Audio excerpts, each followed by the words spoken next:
Sebuah bus yang mengangkut rombongan Kramo untuk melaksanakan upacara mengajar-ajar terperosok di jalur Kunyit, Banjarinas, Besakih, Kawan, Desa Besakih, Kecamatan Rendang, Minggu 31 Juli. Rombongan yang ada di dalam bus tersebut berasal dari Desa Bestale, Kecamatan Seriret, Buleleng. Sebelumnya rombongan tersebut melakukan persembahyaan ke Pura Batu Karu, Tabanan, lanjut Pura Batur, Kintamani, dan Pura Besakih. Namun sayang saat menuju Pura Besakih bus mengalami kecelakaan. Menurut salah satu rombongan Iputu Sumarjaya, sebelum bus tersebut mundur sempat dilakukan upaya mengganjal bus supaya tidak terperosok. Namun usaha tersebut gagal sehingga bus tersebut tetap meluncur mundur.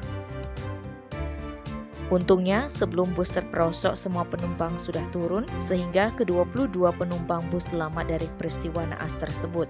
Sopir bus Iputu Wibawa mengatakan bus terperosok karena tidak kuat menanjak. Tim Bali Express melaporkan.